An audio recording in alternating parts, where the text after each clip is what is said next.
And we are live here with my special guest, Mr. Doug Lester. I just saw Doug for the first time since 1985, about 2 minutes ago. But ironically, when I saw this movie, he was the first person I thought of. We do have some connection. I mean, we've been chatting a little bit on social media here and there. So it's not like, I just like dialed him up out of the blue, but thank you for coming on the show. I appreciate it. Oh, absolutely. So shall we get it going? Let's do it. All right, man.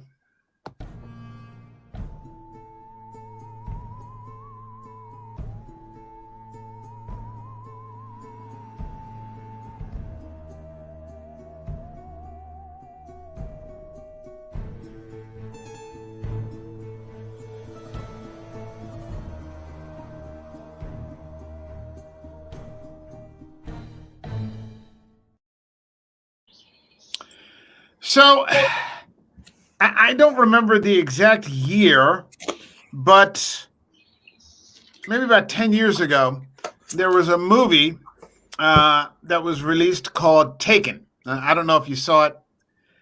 And it's about this guy who used to be in the CIA, and now he's not in the CIA, and he's trying to reconcile with his kid, and he has a good relationship. It's just, they haven't known each other because he's been overseas, fucking shit up. And he's been doing that for a long time. And he's divorced, and his ex-wife, in this sort of dick move, gives their 17-year-old daughter consent to go unsupervised to Paris with her teeny bopper friend. Like, they're both like 17. And she says, sure, you can go. No problem. Have a good time. So it places the husband in this position, the dad, where, like, if he says no to this, it's not like saying you can't go to the mall or, you can't borrow the car. He's officially, she set him up to become like the worst father of all time. The kid's going to hate him. She's going to hate him forever. So, of course, he gets boxed into a corner, and he agrees to let her go. And of course, she immediately gets grabbed in Paris, and she gets sent into this human trafficking pipeline. And so he has to go over to Paris, and he immediately just starts like fucking everybody up. I think it starts like the first day he beats someone to death. He's torturing people. He even shoots one of his old friends or something, and like pistol whips his wife. He's like doing everything that he possibly can to get his daughter back. And, this movie in of itself really wasn't that big of a deal. It sounds like a movie that Steven Seagal could have played. Because, it sounds like a Steven Seagal movie, that's the perfect setup. Yeah. But the difference is that someone came up with the idea of casting Liam Neeson in the role, like Oscar Schindler, Ra's al Ghul from like The Dark Knight, and all these, and this real actor, and it was just this incredible movie. The plot of the story isn't that great, although it's a pretty good action movie. But his performance actually raises the level of the film to the fact that, like, I've owned it on on DVD, and now I own it on Blu-ray. And I mean, it really is that good. So sometimes one person's performance can lift a flick that way. And I say all that to say this, because someone got the genius idea of making this movie called Green Room. And someone had the idea of casting Patrick Stewart as this understated leader of this neo-Nazi gang, which I just thought was, I'm like Patrick Stewart, like Captain Picard, Charles Xavier, like that Patrick Stewart is like a neo-Nazi, and sure enough, he was. And I think you have a similar situation here, where his performance, although the movie itself is good. I mean, but he makes it better. Yeah. He really he raised the whole thing, because it's just such a shock to he plays something so out of character. Yeah, but he makes it believable, so that makes it, raises the bar. Yeah, and it wasn't a performance where, he's like ranting or raving or some sort of rageaholic. No, he wasn't. He wasn't over the top. Like he kept it reined in, and he's in charge of all those guys, and he acted like he was in charge of them. Yeah, he is in charge of the guys that are the rageaholics. Yeah, and he's playing them, like a fiddle to do his bidding and all that kind of thing. So he does it well. It stands to reason that he wouldn't be able to be in that sort of position. So his performance is just so damn even, which somehow makes him scarier. Yeah, I agree. This was a fantastic movie. I think it was rated like one of the top movies of 2016 when it came out, but for some reason it just made no money at the box office. And it was part of that A24 production company that produces just some really kick-ass movies. And if you've heard of Ari Aster's Hereditary. Yep, I loved it. Yeah, same here. I'm dying to, have the opportunity. I think I've got it scheduled down the road to cover that. That's part of that production company. Yeah, okay. So they've just got these really sort of unknown movies that are just, they hit you like a tidal wave. The Witch too, right? I believe that's correct. Yeah, A24. Yeah. So when I see that, I mean, that's bigger to me. That I guess, what they have now for blockbusters is like that Legendary Pictures, that kind of thing. Yeah. You'll see a Christopher Nolan film, and he always has the Legendary going. But when I see A24, I'm like, shit, man, you better put on my seatbelt. Some serious shit. So what was when was the first time you saw this? I guess I actually had it in my iTunes, so I think I bought it when it first came out.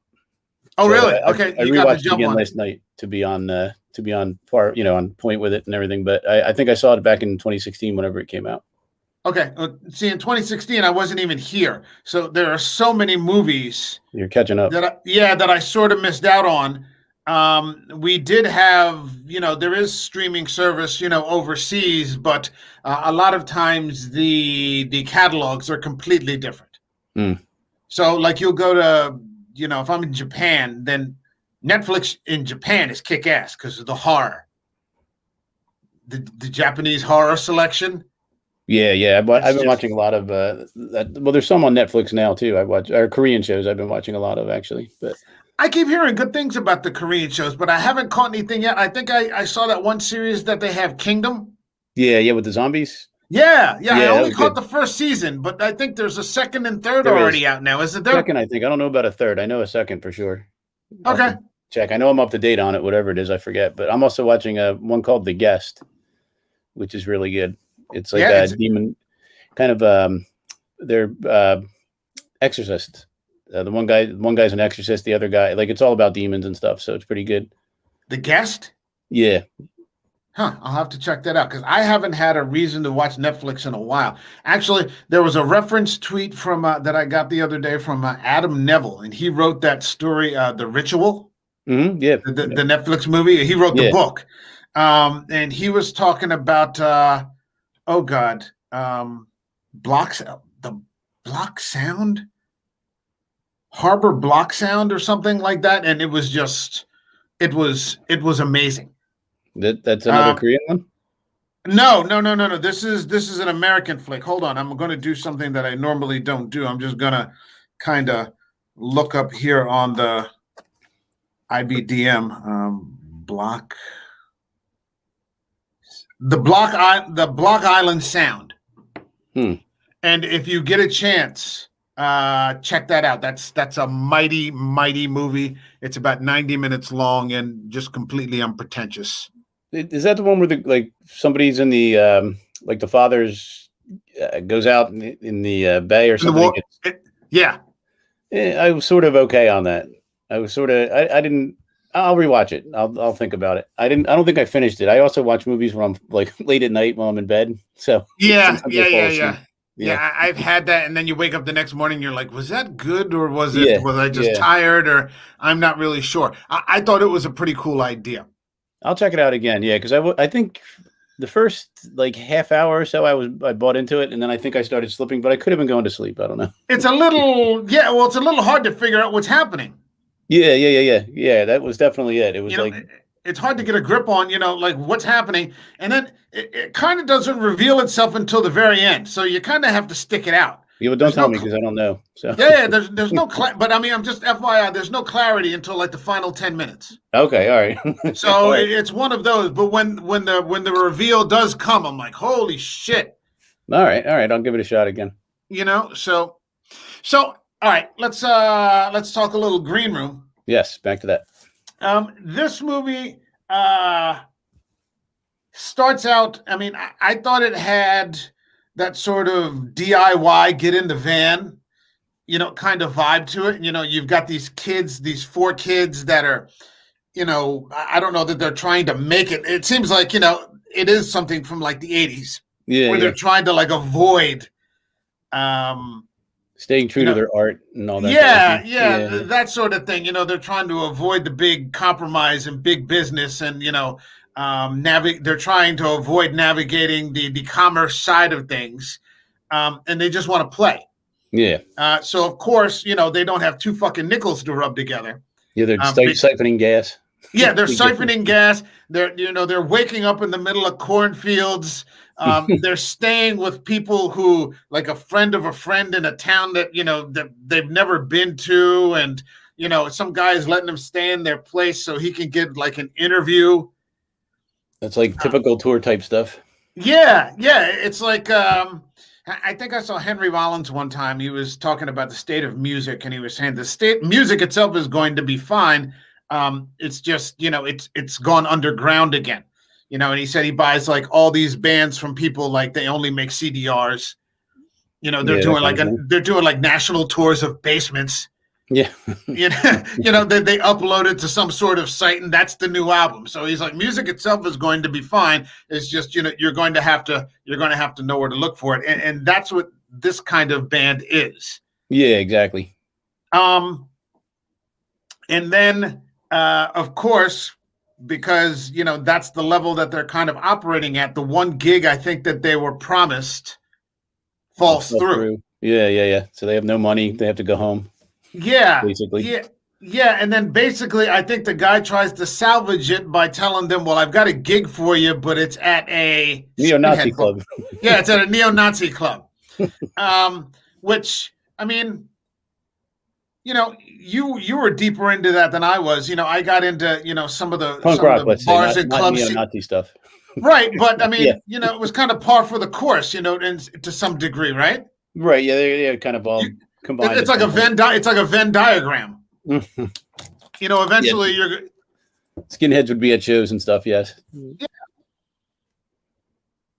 I probably wouldn't have sought out to play a neo-Nazi club, though. It would be like that seemed like a bad idea, but it was $350 for them. So yeah, and I don't think. I mean, watching this movie, I was kind of nostalgic because after high school, I started falling in with bands and things like this, and I would like work the door for them, like I would provide their own like door collection and a little bit of security, which there was rarely a problem. But you remember that they're like just charge $2, $2, and they can come in, and then you'd have to the kids that showed up, the people our age that showed up, they never mind paying the $2, but of course sometimes they'd pick a locals bar, and then the locals wouldn't want to pay $2 for a bar they enter all the time, so they get pissed off, and I think at the time I was making like $20 a night to do this or something like that. And once I deducted my $20, I was like, shit, there's no money. There's no money here. Because then they have to divide it 3 or 4 different ways. And I'm like, shit, maybe I shouldn't even, take the $20. But back then I needed the $20. $20 was $20, I was doing it to help out, but, I could have also used the money. So it sort of reminded me of those days back then, where nobody had. Yeah, the club was pretty realistic too, like just dark and dirty, and the music kind of brought me back to. Yeah, I mean, and the music, it seemed rather authentic, I guess. I mean, I think so. Yeah, the lyrics that I was hearing. Yeah, I mean, they played Nazi punks in the. They Oh, that's opened their set right. with Nazi punks. Yeah. Which is an especially bad idea in a skinhead club. But and then like the song, the original, I guess they did in the very beginning. Yeah, it was. I thought it was pretty authentic for that time period. Now well, I mean, when did this happen? When is this set in the 80s? Oh, that's is the it thing. set I'm in not modern really. times? It seemed like it was set in kind of Yeah, like today. I mean, I think so too. I don't think it was really necessarily set in the 80s. It just, everything from all that genre is kind of sounds like the 80s to me. Like, those types of bands. Yeah. So, I think it's had an earlier sound, but I do think it was set in like a modern time. Yeah, which they had cell phones too, right? Like, that's right. That's right. Yeah. Okay, so this is set in modern times. They're just kind of a throwback. Yeah. Kind of stuck in those ways. I guess the old punk rock ways. Stuck in the hardcore scene. Yeah. I thought the band sounded pretty good though for the first song they did. I mean, yeah, so did I actually. I mean, I wouldn't. I saw this on Hulu. So, okay. But I mean, it's not a movie that like. If I owned a physical copy, it wouldn't break my heart. It's Yeah, it's pretty good, man. Maybe I'll go on. I was just thinking about this as I was looking. I was trying to do a little research, but there's not all that much except to say that people were surprised that it didn't make any money. I think it cost $5 million to make, and it only made $3 million. So it was a huge loss, but it was like critically acclaimed and like one of the best movies of that particular year, not just in horror, but just. And it was pretty solid. Yeah. Like I didn't think nothing that happened I thought was so outlandish or stupid. I like the fact that, well, not to give anything away, but like some more main characters met their fate pretty quickly, like the judo kid or whatever, that kind of thing. I thought that was kind of surprising. Yeah. Well, just for the sake of, our understanding, I mean, this movie came out 5 years ago. So I'm okay with getting into spoilers or something like that. I'm okay talking about that because otherwise we have these huge gaps in the conversation. Yeah. And it becomes kind of nonsensical. So I assume anybody I used to do spoiler-free reviews and there'd just be these gaps unless I was talking about like Lugosi's Dracula and Todd Browning in 1931. But otherwise there'd be like, and you wouldn't know how to address it. So I figure anybody that's going to watch a movie review has already seen it. Okay. That so kind of thing. I thought it was, I thought it was kind of interesting that kid died as soon as he went out the window, basically. Yeah, we shouldn't forget. I mean, this also has Anton Yelchin, who was Chekhov in the new, too, right? Like, he killed himself. Yeah. In the new Star Trek reboot. Yeah, that's why he was so good. Yeah, all right. He was really good in that too. Yeah, he died. I think his car rolled back on him or something and like crushed him up against his garage or something. It was like a freak accident. All right. No, it was like a freak accident. Like he was living. He was just arriving. I mean, he was red hot. He did 2 Star Trek movies, maybe 3. Maybe gotten that 3rd movie. He was doing this. So yeah.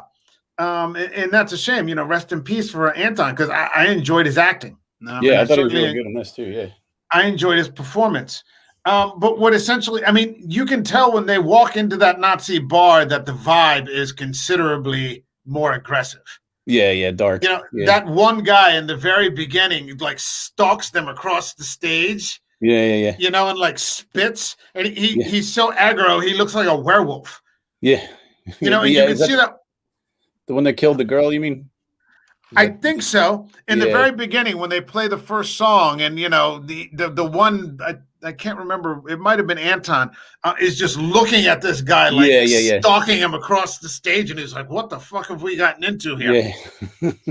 They're like, "Holy shit!" $350, but okay, let's just get out of here alive. They were so close too. If she didn't leave her cell phone in the room.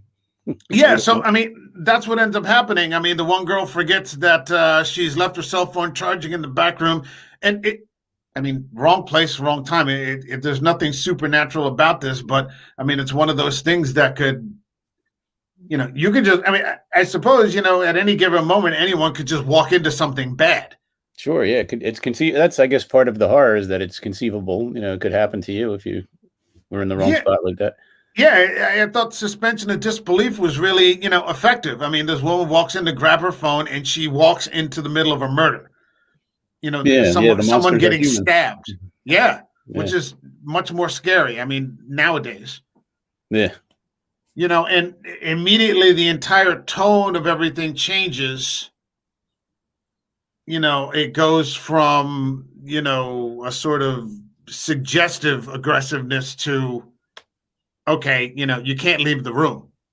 Yeah, and they lock him in there, and they have that kind of mealy mouthed, like the guy that's running the bar, the little short Yeah. guy.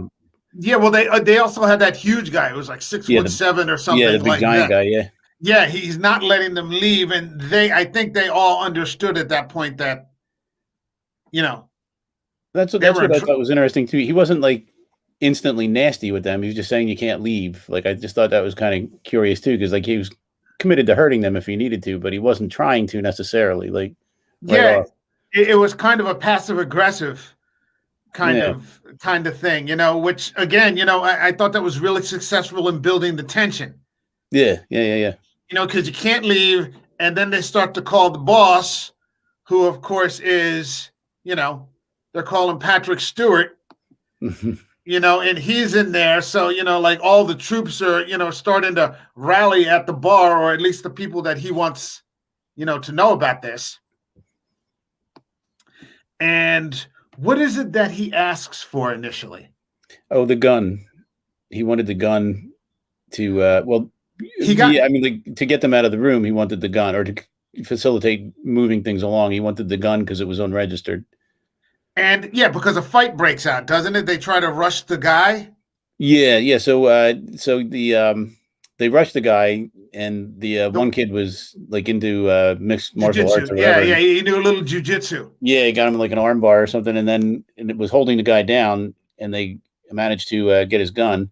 Yeah. So Patrick Stewart wanted the gun, I guess, to because he kept saying that it was unregistered, and he didn't want the police to catch up with an unregistered gun. Right, and they keep telling him that they're calling the police. Yeah, which they did. The police are on their way. Yeah, which they did, and then they actually faked a stabbing. Well, they one of these, they get one of the kids, who's just, completely undeveloped brain, just complete adrenaline junkie, and yeah, he allows himself to be stabbed as part of a fight. And so when the cops arrive, they're in the parking lot, and they've stabbed one of their own people to throw off what actually happened. What's actually still happening inside the bar, by making it seem like it was a stabbing in the parking lot. Yeah. And so the police go away, and then the shit really starts to hit the fan. And this almost could have been, when I saw this movie, I'm like, was this a graphic novel? Because it seems like it's one of those movies that could be pulled right off the pages of this really, independent, sort of graphic novel. I mean, it's really just, it's nasty.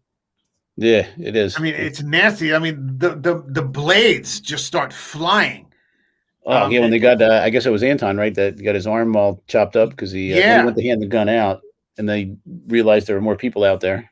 Yeah, and he tried to pull his arm back, and they got him with machetes. They grabbed his arm and just macheted his arm in like 3 places. And his hand was like, yeah, it's just it's just sliced open to the bone. Yeah, it was bad. It was bad. And I mean, I thought that kind of action was believable. Yeah, I agree. But when the girl sliced him with the box cutter. Yeah. Well, yeah, it's just slicing. I don't like slicing in anything. I just don't like it. Just skeeves me. It was realistic slicing like that, like box cutters and stuff like that, or fingers. I don't like fingers getting broken or smashed or anything. It just really skeeves me out. I don't know why. Yeah, it's bad. It starts to get graphic. Bones are breaking. I mean, they break that guy's arm. With the jiu-jitsu, and then they're trying to figure out. They're trying to fight their way out of that room. So there's nowhere to go. No, there's nowhere to go. I mean, they've sort of effectively, gotten themselves locked into this room, and they just start to get picked off. Yeah, with the dogs and Yeah, they start to send in the dogs, and I remember when Patrick Stewart said, blades and fangs. Yeah. And I'm like, holy shit, this is Patrick Stewart. Calm United Federation of Planets, Patrick Stewart. Yeah, number one. Yeah, exactly. He's always trying to negotiate this peaceful solution, but no, he wants these guys gone. And like at this age, it really occurred to me how young these people were. Yeah, probably 20s, I guess, right? Something like early 20s. These were kids. Yeah. These stuck were in kids. that situation. Yeah, and they're just getting chewed up. They're just literally. Literally. The dog. The jiu-jitsu guy tries to go out the window. He gets stabbed almost immediately. Then the girl too. I didn't think they'd kill the girl off, and she got the dogs just tore her to pieces. Seems to be a big Nazi thing, doesn't it? Dogs. Like whenever I see movies that have Nazis, like neo-Nazis in them, they have like nasty dogs. Do they really? Yeah, I can't bring to mind right now what I've seen, but I know they always have like big nasty dogs that they teach German words to attack. Oh, that's right. Yeah. What was Fleischwolf? Yeah. Fleischwolf. Yeah. Fleischwolf means meat grinder. And that's a pretty apt description for what this movie is. If you haven't seen this movie, it's on Hulu. You said you saw it on iMovies? iTunes, yeah. Do they still have iTunes? Yeah, or whatever it's called now, but yeah, the Apple, whatever Apple sells movies on, yeah. Or Apple TV or whatever. Yeah, whatever it is, yeah. Apple Plus, okay. So it's on Hulu. And yeah, it's this graphic meat grinder movie with Patrick Stewart as this lead neo-Nazi. And the few remaining kids who managed to survive this. One of them, I think, was a witness to the murder. She wasn't even in the band, was she? No, she was like a Nazi girl. Like she was one of their skinhead girl, I should say, whatever. Yeah, she had like that skinhead girl haircut and the bomber jacket and all that stuff. So, but she wasn't. They were going to waste her too. I believe so. Yeah. It appeared that they would. Yes. Yeah. So, eventually, these two people that are left manage to sort of hobble out and hobble. Yeah. And I guess the mistake that Patrick Stewart made was I don't think he ever thought that he was going to lose. No, yeah, I'm sure he didn't. There's no way. He just assumed that there was a foregone conclusion that, these people were just going to get, taken out and that would be the end of it. But actually at the end, two of them managed to survive and, they made it out. They waste Patrick Stewart. At least the skinhead girl shot right away too. That's the thing I always think is stupid. Like if I had the gun and there were aggressors like that, I would just shoot them immediately. I wouldn't even think twice about it. I wouldn't talk to them or anything. I'd just shoot them. Yeah. It's a hell of a thing. Nobody leaves. Yeah. It's obvious that they mean harm. So yeah, these were. If this seems like some sort of strange cartoon art, that's kind of an apt representation of what was happening out there. So you've got this graphic movie. You've got some pretty good music if you're into the hardcore scene. You've got the red lace Nazis, going at it with these, with these kids. It was a damn solid movie.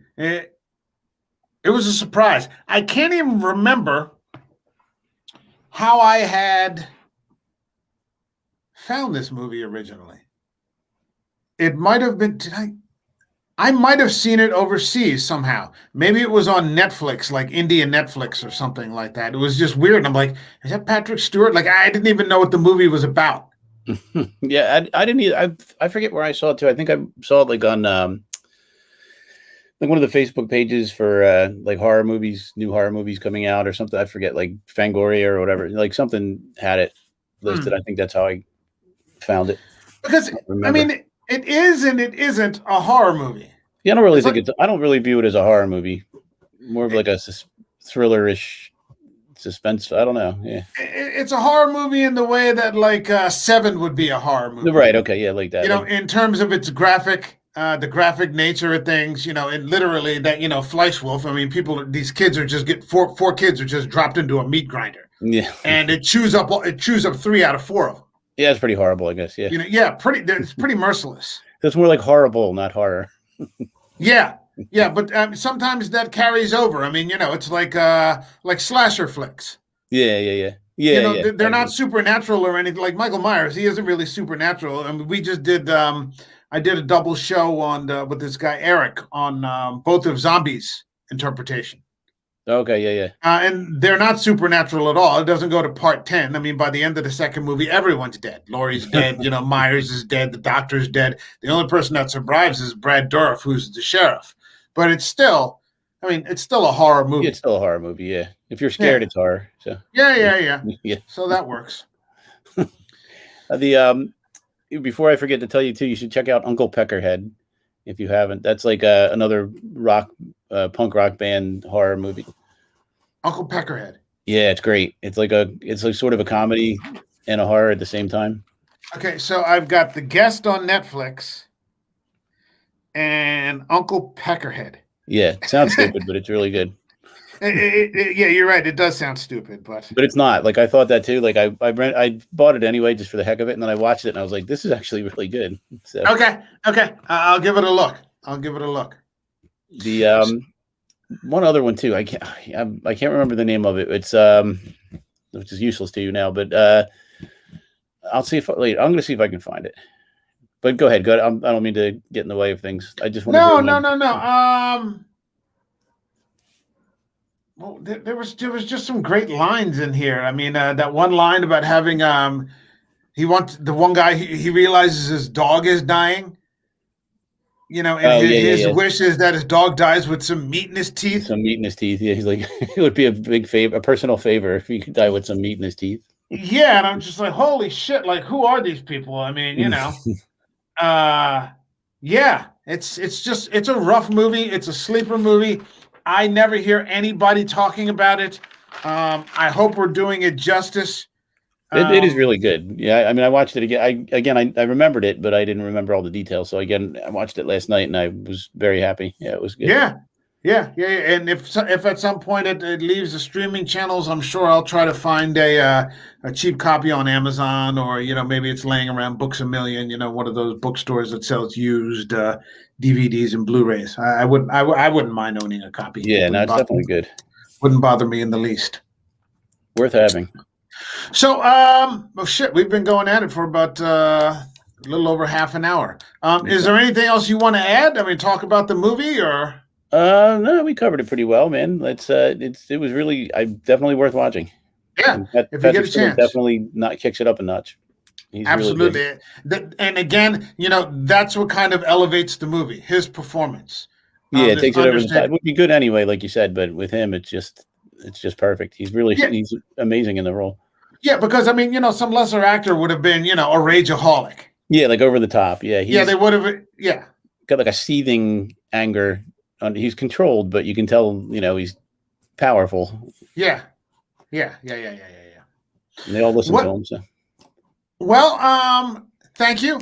Thank you. I do appreciate it. Is there? I know you said you had a couple of projects up. Is there anything you want to talk about here, or do you have any content you want people to check out right now, or still working on things?